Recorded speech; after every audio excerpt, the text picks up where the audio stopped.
any kind of nervous were you in that last pod? You came up and a couple of bubble teams, people had projected out, they're already in the field. What are you all thinking? I'm thinking, is this going to be 2 years in a row? That's what I was thinking. And if you remember this last year, same thing. Literally, same thing. And, they did the formatting different this year. They went 1 through 16 to where they would do it in years past where you paired up. So if you remember, we were at Clemson last year, and I felt good about it. I told the guys, even at that South Carolina, you just heard the guys talking, we met that morning of that third game. And Jason Cummings, who's a dear friend of mine, works for Horizon Performance. Years ago, he taught us about an azimuth check and what that was. And so I basically sat the team down Sunday morning of that South Carolina series, and I just said, hey, we need to stop and pause. And I told them about how my sense of direction is awful, terrible. I've lived in Lexington now for 12 years. I still use Google Maps around our city. That's how bad it is. And the guys are like, I'm like, yes, my wife never turns it on. We're in the middle of these back road communities, and then all of a sudden, pow, we just pop up on Nicholasville Road. And I'm like, how did we get here? And so for me, there's times where you have to check. And what Jason taught me years ago was that you have to stop and pause to make sure that your current location is headed towards your intended direction. Your current location is intended to your current direction. And I asked our team that morning, and I just said, hey, are we heading down the right road right now? Yes or no? Unanimous. Everybody says, no, we're not going down the right road. And I said, so in life, this is about life too. When you're heading down the wrong road because maybe you've made a series of decisions or you haven't performed or whatever it is, you can paint the scenario in your life. What do? Do you just keep going down that road, or do you turn and go another direction? And they go, you turn and go another direction. I go, we have to change. We have to turn and go another direction. If we keep going down this direction, when we get to May and it's time for the postseason, we will not be playing. Like it's over. And what I've learned from being a leader is there are times where you have to give your players the brutal facts, and you have to accept the current state of your reality. And that's what we did that day. And I told him a story about me fishing with my buddy Pose. And we loved to fish. We were in his boat when we were in high school, and we were back in the mangroves of Pine Island, Florida. And the tide has gotten it started out really high and it got super low, and we're back and we're fishing for snook. And if you've ever fished in the mangroves, they all look the same. Well, after about an hour of fishing, the tide started going out, and we starting to push the boat, and we looked at each other and we're like, do you know how to get out of here? And before you know it, we were lost. And we heard cars coming down a road, and we found our way to this road, and we pulled the boat up, and he got out, had to hitchhike and get somebody to drive him to his house to get the road. And then we had to look at a map, and we had to find our way out of that mess. And I'm like, if we're not careful and we don't handle our business from this day forward, we're going to be like me, lost in Lexington, lost in the mangroves of Pine Island, Florida. It's time to make a change. And to the players' credit, they did it. And we've played as well since then as we've had all year. I promise the answers will not be that long. But that was a great question, John. Thank you. Nick, I remember it was around that time that you also laid out the numbers for the team, how many wins they needed. Numbers-wise, they just barely made it. But in looking back and reflecting, how do you think they were able to process that? They the thing I appreciate about our team and our student athletes is we have a saying in our program, the standard is the standard. And you don't budge or you don't come off of it. It is what it is, right? And I told them that based off of our record, if we could get to at least 13 wins, I felt good about us having a chance to continue in the postseason. Now, those of you that have been around our program and you understand, like every day we take batting practice on the field, for example. We're charting every swing. They get a plus or minus. And on the last round of their batting practice, they ask whoever's charting, what is the game demand? And they know in that round they only have 4 swings left, and will say, hey, 2. The game demands you to execute 2 more times. And if you do, you meet the standard for that day. So they go through this every day. With our pitchers, we make them, you guys know this, we make them earn all their gear in the fall. And it's like their standard is, hey, you have to execute this many pitches, whatever we decide that day. And they know it. And you have to meet that standard. And if you do, you get to earn your gear. And if you do, in this case, you get to keep playing. So they knew that. And like we have been preparing them for that. And to your point, they met it and they got rewarded. Yeah. What would you say about your team's overall health right now? And is there anything new with Braxton going into this? So Braxton actually had surgery last week, and the doctors said that they felt like he would be available this weekend. So we'll see. But right now, outside of him, Duffy, obviously we lost him for the year, but this is as healthy as we've been. And we anticipate to have Braxton. So we're back fully healthy. And I complimented this team. Those of you who have been following our program for years, you guys know this, but injuries are a part of every season. Every team that I've been a part of have had injuries. Now, are they injuries that cost you a week or 2, or do they cost you the season? And if you remember in 2018, that team was amazing. We had a series of injuries from pitching to the positional players that, quite frankly, that team, we couldn't overcome it, and we fell short. In 22, that team had a series of injuries, and if you remember the run, we went into postseason. We made the most historic run any Kentucky team has ever made. It was the furthest a 12 seed has ever gone in the history of the SEC tournament, but we just fell short. In 23, we were fully healthy, had everybody available at the end of the year. We made a super. In 24, we had everybody healthy. We won the SEC. And we made it to the College World Series. Last year in 25, at the end of the year, we had every player available, made a regional final. This year, it was crazy. You followed it. And what I didn't do during the course of the year was make excuses and explain why. But you better believe I made it really clear to the committee that Nate Harris, who was our Friday starter last year, and he got bumped to the Saturday role because of Jackson Jelkin. Nate Harris missed 3 SEC starts. I made sure that everybody knew that Hudson Brown, who was hitting over 360 at the time, got mono. He missed 10 SEC games.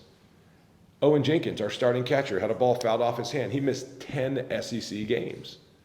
So I made it real, and there was others, but I made it really clear that, hey, listen, this is what our team was. And by the way, yes, we won 13 games in our league. We never got swept. And we had 5 one-run, series-deciding losses. Right in that stretch, when all those guys were gone. And I'm like, if we have our team that's fully healthy, guys, we're 5 plays away from 18 SEC wins and 7 series wins. 5 plays. This is not a deal where it's like we're miles away. So I just made it really clear and made sure that everybody that I could knew that, hey, listen, but we're healthy now. Hudson's back, OJ's back, Nate's back. Nate was up to 97. He hit a PR this weekend in our scrimmage. 97, up to 97. He's fully healthy. He went 3 innings. We built him back up. He went 3 innings against Arkansas, gave up 1 run. We're back. We're back. And I believe that makes our team that much better. I think we heard Jackson's take on his visit and his trip here. How did that play out from your perspective? What do you remember about that? When Kuzi brought him in, and I got to know the story and the history of Jackson, like I like to do with all of our recruits. I like to meet with them face to face and sit down. And Joke and I met one-on-one. And for whatever reason, one of my gifts is an intuition on people. And I have a lot of weaknesses. But anybody that's ever been in our program, you have covered it. Anytime you've ever met with any of our student athletes, our staff, I get the compliment all the time. And when people come on visits, when they see, my favorite thing about Kentucky is the people. And that starts with Mitch Barnhart. But when you come inside of these walls, this facility is amazing. It's beautiful. But my favorite part is the people. And I have I missed before on someone's makeup? Absolutely. But with Jackson, when I sat down and just got to hear his story and just to hear about from him as a child, all the things he had to overcome, to his experience in college at these other stops. And like, when I got done meeting with him, I'm like, I want this guy. Like, I'll do whatever it takes to get this guy. And I can tell you this, I was right. I was right. And the job that he has done for us, the way he has like served, even a year ago, he sat out there at first base and coached first base for a whole season. He wants to be a coach when he's done. And I said, Joe, that's going to be a long time from now. Like, you're pitching in the major leagues. Even this weekend, even this past week, we go down to the SEC tournament, and he had all his throwing had been done, and we needed some help with our outfitters catching up. He's like, I'll do it, and he's over there. We scrimmaged this past weekend. He's coaching first base, and I'm like, dude, back up. Like, you can't get hit by a foul ball. But yeah, I was right. I was right about him, and I was happy to see him get honored as the second team All-SEC starting pitcher. I personally would have picked him first. But I was right, and boy, am I glad we have him. How unusual is it to take a transfer mid-season? Oh, very. Yeah, very. And, you know, typically those guys aren't sitting in the portal, but because he had an injury, it made it possible. And to his credit, like you heard him say, he wanted to get into and really weave himself into the team. And for us, that was going to be good too, to see how he would mesh. Because quite frankly, if he didn't mesh and he didn't like it, all of us could have easily have parted ways. But it was so obvious that he was going to thrive in this environment, and he's earned the respect of everybody inside our program. And I heard someone say one time, matter of fact, John Maxwell, the way he defines success is the people that know you the best love and respect you the most. That's success. The people that know you the best love and respect you the most. That's true success. And for me, the people that know Jackson the best, the people in here, we all love and respect him the most. He made it sound like he said, I got my car and drove up. Like he just presented himself, you know, like he forced your hand. Was that, how accurate is that? I love that he viewed it that way. The whole time I'm like, please, this better work out. I mean, this is an unbelievable art. But yeah, and listen, some of the best players we've had in our program have recruited us. Sean Harney is one of them. I mean, think about what he's done. He helped change the direction of our program, you know, with others. But some of our best players actually recruited us. And he told me that day in my office, I'll never forget this. He's like, Coach, I live in Omaha, Nebraska, and I go to the College World Series every year. I've gone every year as a kid. All I've ever wanted to do was pitch in the College World Series. And he's like, I believe that we can do that here. And he watched it, and he's like, I want to be part of this program. So he was already saying we? Yeah, oh yeah. Like, by the time we got there, and it was like, yes. Yeah, he's amazing. Amazing story, and glad he's a Wildcat. Yeah. Nick, what do you like about this regional, how it sets up Wake Forest and a potential matchup with West Virginia? What I've learned over the years is they're all hard. So I like the fact that we have really good teams. I told our team yesterday, I'm like, hey, this is an opportunity to like win a really good regional. And I said, not to get too far ahead of ourselves. I was like, but when they announced us and we celebrated, like I didn't even hear who we were playing. And then I learned it was Wake Forest. Great deal of respect. Awesome program. I said, but then I realized also like, who are we paired up with in the Super? Okay, number one, UCLA. And I just said, I would have no other way than the hardest. I want to play the best teams. And in our region, and in the tournament alone, those are the best teams in the country. So it's like, I want us to have a path where we have to play the best teams. And regardless of the regional, they're all the best teams left in the country. So I just told them I embrace this, and I'm looking forward to the challenge. And I want them to also. What can you tell us about the ballpark itself? Is that conducive to how you guys play? Good question. Reached out to some scouts yesterday to get a feel for that. I can tell you that down the lines are, I think it's 325, 375 gaps, 400 in center. very similar to our ballpark. I checked the wind. I've already checked which way the wind's going to go. It's going to be beautiful. It's going to be high of 78, lows of in the 50s. So it's going to be 72 to 73. The winds are going to be 6 to 7 to 9 mile an hour. I'm going to blow a little bit out to right one day, a little bit out to center the other. So you know me, John. But I've checked it, and from what I hear, the ballpark plays fair. And there are some other ballparks right now in these regionals that don't play this way. But the ballpark does play fair. It's AstroTurf, it has seating capacity of 3,500.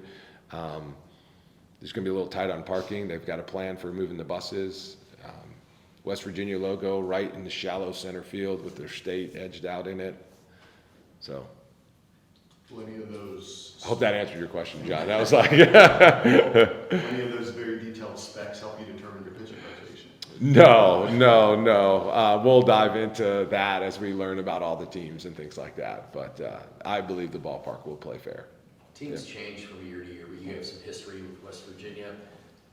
Does that help, just knowing the style that they kind of play and stuff, even though the players change? Yeah, that's a good question. And Jeff, the NCAA allows us 2 games in the fall. And they were one of the teams we played this fall. So we got a chance to see them. And this is what I know. Anytime you host a regional, or if you make a regional, you have a balanced team. And that's what they have. They have a balanced team. So they pitch, they defend, they can hit. I just saw a projection for next year that one of their players is the projected #1 college prospect in a draft in the 27 draft. So they're extremely talented. They have pitchers of the year. They're extremely talented. So, but it does help because we understand their style of play and feel like, you know this, but in this region, we are some of the 2 programs that have consistently made the postseason year in and year out. So there is some familiarity for sure. Nick, not that you need to prove yourself to anyone at this point, but the fact that there are critics who don't think you should be in the field, does that provide any extra motivation for you and your players? No, not at all. And I shared this with the team yesterday. I said, when I got hired here, I reached out to a lot of people and sought out advice. And you guys know this, but there's only 16 of those chairs in my office in the country, and there's a lot of people that want to sit in that chair. And it's been well documented. Prior to coming here, I had 0 head coaching experience, none.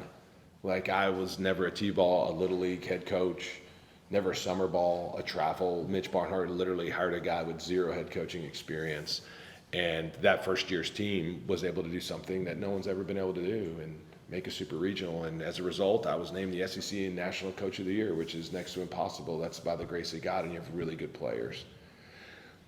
And I sought out, and the reason why we were able to do that is because the players literally just decided that this is what we're going to do. But in that process of getting hired here, I sought out, as I mentioned, a lot of advice. And one of the best pieces of advice I've gotten was from somebody I trust and love with all my heart. And he said, Nick, take everything personal as it relates to your program. From the way the facility looks, the way their uniforms look, the way your players interact with the fans, the way they treat their professors, the way they treat women. Take all of it personal, like everything that they're showing on time to class, like what they do and how they give time in the community, the way they interact. Like take everything personal, everything, Nick, except other people's opinions. Don't take it personal. So I choose to not take those other people's, with all due respect, they all have a job to do the same way I have a job to do. Is that hard? Yes. Are there parts during this time where I've heard people say or do things and like get my blood boiling? Like, yes, but then I pause and I stop and I go, Nick, I hear that little whisper in your ear, take it all personal. Accept other people's opinions, and that's their opinions. And your team's going to continue to play. And that's what this is about. It's about giving the student athletes an experience and giving our fans and the people of the state of Kentucky and the Big Blue Nation something to be proud of. And they have something to be proud of in this team. 4th year in a row, program history. It's about our student athletes. It's not about those individual persons' opinions. I respect the job they have to do, but I shared that with the team, and I refuse to let that and take that personal. Nick, follow up on the pitching question. With Nate going well over the weekend and hitting that new personal best, Ben showing the last 3 or 4 starts he was out there, looks like he's back on track. Do Yes. you feel like you have more options now for that difficult decision? Yes, we do. And you guys know this. In order to win a regional, like, you got to win. How many games? Tell me, Jeff. I'm putting you on the spot. To win a regional? Yes. I mean, you got to win 3, right? You got to win 3 games. You got to win the first game, you got to win the second game, and you got to win the third. And if you get beat one of those, then you're going to have to win it. You have to play at least 4 games. So the fact that we now we feel like 3 really good starters, and then the CMAT, we feel like he can start, right? And we have some other options. So, but having those guys healthy is absolutely crucial. So you're going to have to win at least 3 games to win a regional. And if you lose, I told them, in our 3 super regionals in program history, 3 supers, we've had to come out of the losers bracket, which means you have to play a doubleheader on Sunday. And 2 of our 3 regionals, they've had to do that. So I reminded them about how it is going to take everybody. But those 3 guys are throwing the ball exceptionally well. So we feel great about having those 3 guys as options as starters for the regional. Nick, you mentioned the first time ever, 4 tournaments in a row. Can you just give us the 30,000-foot view of the state of the program with the success you've had, with Mitch retiring, revenue sharing, and all of that stuff? Just where do you feel like the program's at right now, and how important is what you've done? You know, when you, I appreciate you asking that, because that's hard to do sometimes when you're in the middle of it. I just took Reeves to get a haircut, and the guy that cuts his hair, Nate's awesome, and we were just talking, and it was like, our staff, we haven't had a day off since January. He's like, really? I go, yeah, the first week in January, we haven't had 1 day. Like, we have just continued to work and work and work and work. And he's like, sometimes people I don't think realize that. And I said, hey, I'm not complaining. Like, we signed up for this. This is awesome. But the amount of time, effort, and energy that goes into this, it is remarkable. Not just by me, by the staff. The players obviously have had days off. Under NCAA rules, you got to give them days off, right? But we still work. We still work. And there's been a lot of people in these offices behind me and in this facility and outside that work for Kentucky that have really done so many amazing things to put us in this position. This doesn't happen with one coaching staff. Like, it truly takes a village. How are we able to do things? You walk in this beautiful facility, somebody invested in that. Mitch Barnhart made this possible. When you go out there and you watch our fans and you see the home field environment, that all that happens, but that all comes at a cost. And it's cost us a lot of time. And that's a lot. That's one of the greatest gifts you can give someone or something, is your time, because you can never get it back. And we have invested an enormous amount of time, effort, and energy into continuing to try to build our program and get it to a spot where it is known on a national level, and we can walk into someone's home, or we can jump on a phone with somebody and they're like, yes, Kentucky. And there's been a lot of people, former players, coaches, that have just poured into this place. There's very few people and very few programs now that have really been to, this is our 4th straight. Matt just gave me a stat on how many programs. There's only 12 teams in the country that have been to 5 straight. There's only 12 teams. There's over 300 Division I programs in the country, and there's only 12 that have been to 5 straight. I don't know what the numbers are to 4. I was like, Matt, what's the number for 4? He's like, I don't know, I didn't get that far. I'm like, man, I would love to know that. I do know that over the last 3 years, Kentucky has 12 postseason wins. That's good for 4th in the conference. We're in the same conversations as LSU, Tennessee, Florida, and Kentucky. Those 4 programs have the most postseason wins the last 3 years. And, that's saying a lot, because we have 6 times more than some programs out there, 4 times as many as some names that are well-known programs in the baseball world. So for us to be in that company, just thankful. And you don't do that without having resources that Mitch Barnhart has given us. Whether it's NIL, rev share, whatever, like, we have resources to be successful. And I'm thankful, because I think we've seen in this day and age of college athletics, you can have all the resources you want and still not win. And to me, it just keeps coming back to the people in our program, the coaches, the staff, and the players. The way, I mean, like when guys, I've watched that video of them celebrating at least 35 times, like 35. And it's a good reminder. And it's not lost on me how difficult that is. When you think about the teams and the programs throughout the country that are not playing anymore, it's been such a good reminder about how the margin of victory is so small. And for our program to be in this spot, I'm just thankful for all the people that have even made this possible, because it's extremely hard. And you guys know that. You follow the league. You follow the rest of the country. So I'm thankful. Nick, speaking of being thankful, there's times it seems like your bullpen, each guy has been almost untouchable, and the same guys at times can't throw strikes. So how do you feel about your bullpen? Have you had to reevaluate it going into the postseason? Yeah, this past week has been really good for our team. Amazing for our team. And in our program, we talk about feedback and how if you ask any of our players, I'm 100% confident. When I say 100%, you ask any player at any given time and you say, hey, what is feedback? 100%. They would say, feedback's the breakfast of champions. They'll get it. They'll get it. Well, during this time, we didn't get a chance to obviously keep playing in the SEC tournament. So I've coached this team harder than I have all year. And I've just been on them. But also, I've challenged them to give each other feedback. And during the fall, we have scrimmages, and they give each other feedback. Literally, they stand up right there in front of their teams, and they give them feedbacks, what they did well and what they need to work on. To hear our team speak about what they did well, what they need to do different. Hey, when you do this, when you do that. And our positional players gave our bullpen arms some amazing feedback this week. Amazing. And quite frankly, this past weekend, some of our bullpen arms threw as well as they've thrown all year. But it's very rare in the middle of a season you can just have a pause and just play a scrimmage.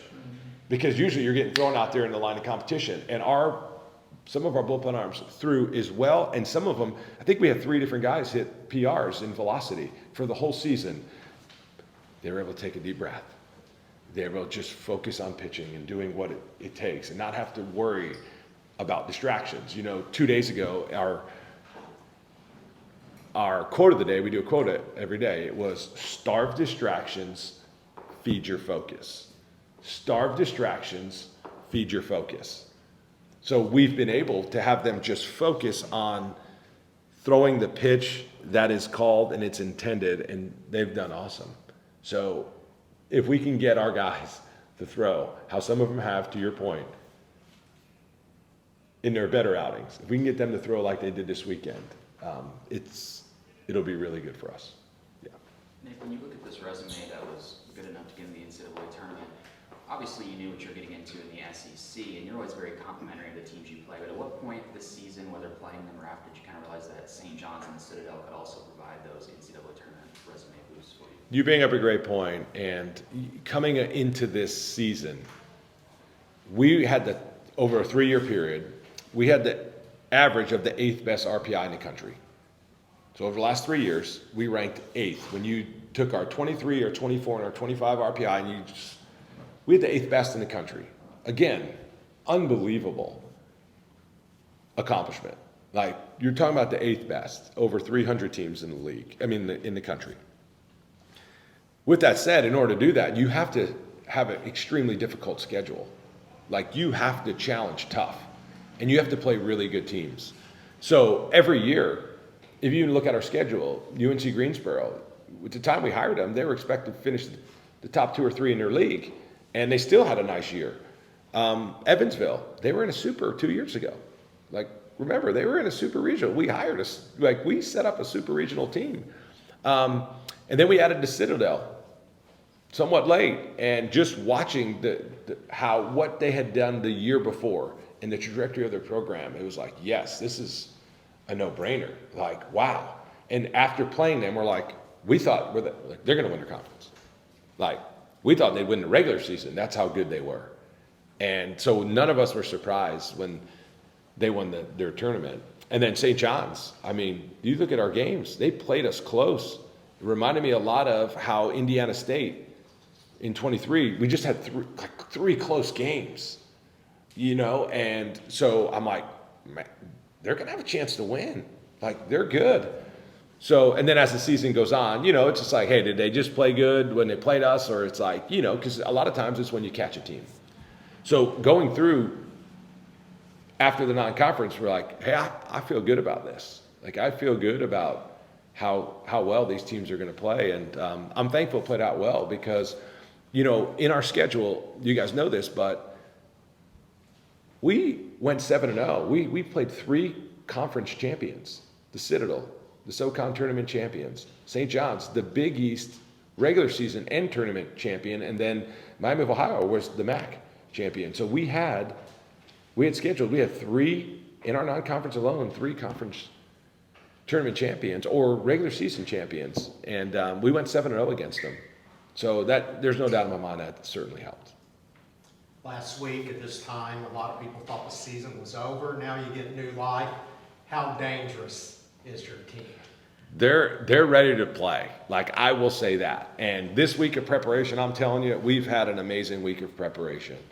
We've had some real good, fair, honest conversations about you just get to sit and watch. You get to keep playing. Like, how it's not a good feeling. You know, we expressed like, hey, like the SEC tournament, you guys been following? Like, yeah, we've been watching. I go, yeah, because we lost. We lost in the SEC tournament. So now we just get to watch. Like, I don't know about you guys, but I'd rather be playing. So I'm like, yes, we need to like, and when you win, guess what? You get to keep playing. And when you lose, you get to watch. I'm like, what do you guys want to do? I want to play. I'm like, me too. Then this needs to be the best practice. The level of focus needs to be locked in. And so I would tell you that we have a focused and hungry team right now. Kind of off topic a little bit. What did you think about the first kind of experiment or experience with the ABS? Loved it. Like, loved it. And people ask, like, hey, what was it? What is it about? I'm like, loved it. Here's what I loved. Number 1, we got to call right. Number 2, it gave immediate feedback to a huge group of people. Number 1, the home plate umpire. I love the fact that the home plate umpire actually got experience, like got to really just sit there and just immediately get feedback. Because, you know, a lot of we have the best umpires, but normally they have to wait to the end of the game, and usually the next day till they get to see their report, they get to watch the video of their pitches. So for them to be able to just look up on the board and go, aha, they're learning. And to the umpire's credit, before it was just a TrackMan strike zone. Well, all the players were measured. So the strike zone was what it should be to that person. So the shortest guy in our lineup versus the tallest guy in our lineup, they did not have the same strike zone. It was based off of the height of their body. So I love the fact that they got the call right, the umpires and our catchers, and you could go back the next half inning and watch video. So the pitchers, the catchers, the positional players could all watch and see, and like they got to learn the strike zone. And then I love the fact that they gave us 3 because like we hadn't practiced it. So like we had 3 options. So